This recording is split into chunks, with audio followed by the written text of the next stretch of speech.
लिखा हो, कभी बीच में बोंगियों से बोर लेता है, जिससे वजह से वो लोगों की नज़रों में तो बुरा बना ही है, अब पाकिस्तान की नज़रों में भी बुरा बन गया, क्योंकि वो मुसलमान लोग उसको अच्छा समझते थे। You have countries like India, almost 1.5 billion people. When somebody tells you that they're going to punish you, you have to understand just the colonial era is now over. They have to realize that they cannot use this tone. Donald Trump को कूटनीति का शिष्टाचार सिखा गए Putin, कहा किसी की धौंस नहीं चलेगी। जो हमारा प्लान था वो चौपट क्यों हो गया वो मैं बताती हूँ आपको कि हमने तो ये सोचा था कि आएंगे फिर भारत के बारे में बात करेंगे, फिर पाकिस्तान की वाह वाह प्रोडक्शन करेंगे, वो हो नहीं सका। Presence of Modi right in the center of it with these two leaders literally holding hands, a major setback for the Trump administration in terms of US foreign policy. रूस के राष्ट्रपति व्लादिमीर पुतिन ने अमेरिकी राष्ट्रपति Donald Trump को दो टूक कहा कि आप भारत चीन से इस तरह बात नहीं कर सकते। दोस्तों, एक बड़ी खबर आ रही है ग्लोबल डिफेंस कॉरिडोर से। रशिया ने हिंट दिया है कि अपने सबसे advance stealth fighter jet Sukhoi 57 Fallon की मैन्युफैक्चरिंग इंडिया में कर सकता है। हो भी सकती है भाई, हर तरफ से उन्हें जूते चप्पल पड़ने का बहुत खतरा है। India has once again blocked Azerbaijan's application for membership in the SCO. Shahbaz उसका हाथ पकड़ा, उसने बस कहा चल निकल आ गए। ये देखें, और यहाँ देखें गर्मजोशी, वो किम जोंग उन से कैसे टाइम लगा, ये देखें। शहबाज शरीफ को इस दौरे पर जानबूझकर जलील भी किया गया, भाग भाग कर, वो लपक लपक कर, उचक उचक कर, वो जो वीडियोस इंटरनेशनल मीडिया मजाक उड़ा रहा है, ये बाकायदा चीन ने किया। ये खारजा पॉलिसी का जवाब है, ये कोई इत्तफाकिया या हादसाती तौर पर नहीं होता। हर तस्वीर में कोने में खड़ा करना, नजरअंदाज करना। तो किम जोंग उन जितनी इज्जत भी नहीं है शहबाज की चीन में। समंदर से गहरी और शायद से मीठी दोस्ती है। के साथ साथ S-400 मिसाइल के लिए भी बात चल रही है। डोनाल्ड ट्रंप साहब के लिए एक मैसेज है, स्पेशली उस चीज के बाद जो उन्होंने टैरिफ लगाया।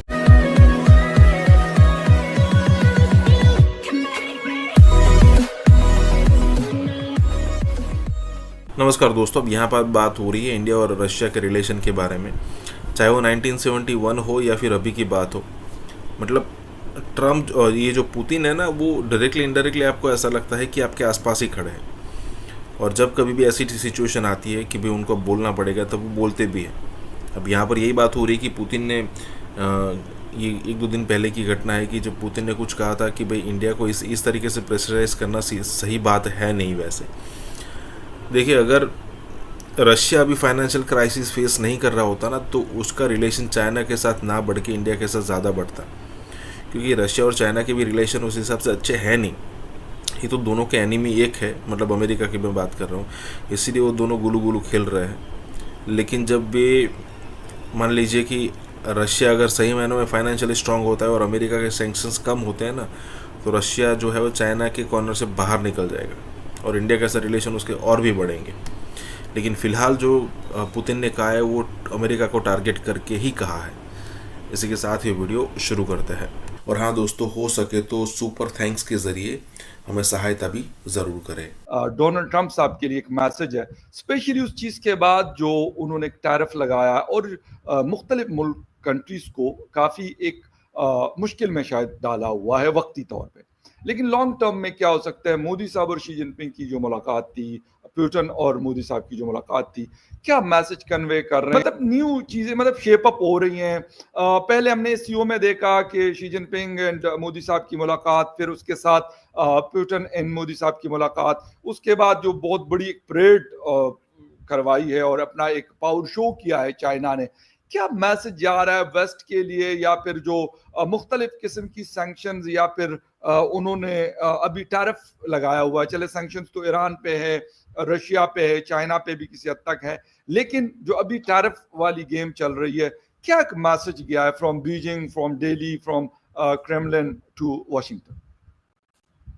देखिए फकर भाई, रीअलाइनमेंट तो बिल्कुल हो रही है, इसमें कोई शक भी नहीं है, और होना भी चाहिए, मेरा ऐसा मानना है। क्योंकि ये जो वेस्टर्न हेजेमोनिक एस्पेक्ट है वो तो डिसमेंटल होना चाहिए, क्योंकि जब तक इक्वलिटी नहीं आएगी, सबके इंटरेस्ट का ख्याल नहीं रखा जाएगा, या एटलीस्ट चलिए आप सबके इंटरेस्ट को नहीं देख सकते तो कम से कम रूल बेस्ड में रहें, तो रूल का ही रिस्पेक्ट करें।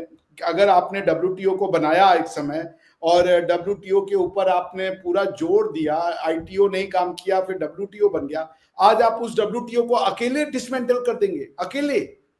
अब WTO में टैरिफ के मैटर नहीं जाएंगे। अगर आपको कोई इंडिया से शिकायत है या किसी भी कंट्री से शिकायत है तो WTO का तो पर्पज ही यही है ना भाई, कि वहां जाकर के मैटर को ले जाए और जुडिशियसली उसको सॉल्व करवाए।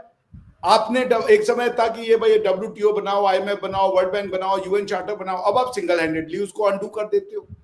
उसके बाद आपको जब अटैक करना होगा ये मिडिल ईस्ट में, तो भी आपको किसी की जरूरत नहीं है जी, UN चार्टर के सैंक्शन हो ना हो। आखिर पुतिन साहब ने क्या कहा? पुतिन साहब ने कहा कि the real reason behind the Ukraine war is two fold. Number 1, कूद ए एता करके उन्होंने पहले अपने फेवर की गवर्नमेंट लाई, और वो अपनी फेवर की गवर्नमेंट लाने के बाद उसको नेटो का चस्का लगा दिया। जब आपने ये बात कह रखी थी कि जर्मन इंटीग्रेशन को करवाने के नाम पे रशिया से प्रॉमिस किया था कि they would never be an eastward extension of NATO, तो आप क्यों नहीं इस पे कायम रहते हैं? नेटो की क्या यूटिलिटी बची है? किसको आपको अटैक करना है? नेटो भी चाहिए, सिक्योरिटी काउंसिल भी चाहिए भाई, कोई और तो हम भाई, मैं मानता हूं कि आर्टिकल 52 UN चार्टर में रीजनल सिक्योरिटी सिस्टम की व्यवस्था है, लेकिन वो सिक्योरिटी काउंसिल के मातहत है, वो सिक्योरिटी काउंसिल के अंतर्गत है। यानी कि जब तक सिक्योरिटी काउंसिल कोई एक्शन नहीं ले लेता तभी तक आप ये कर सकते हो। तो मैं फिर वही बात कह रहा हूं फकर भाई कि ये रीअलाइनमेंट जरूरी है।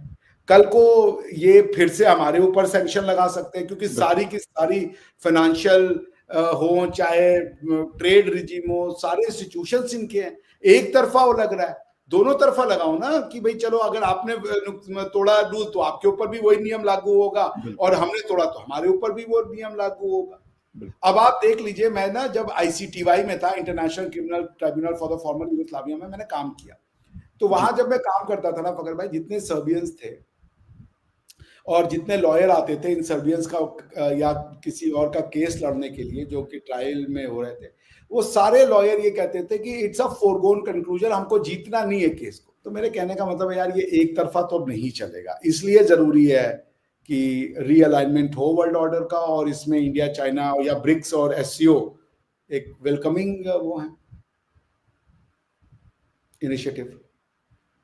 राइट। अच्छा डॉक्टर साहब, एक चीज़ और मतलब देखने में आ रही है कि इस वक्त अगर देखा जाए तो मतलब डोनाल्ड ट्रंप साहब का एक दौरा क्वाड के हवाले से होना है, जो खबरें यही आई है कि जी वो नहीं कर रहे हैं।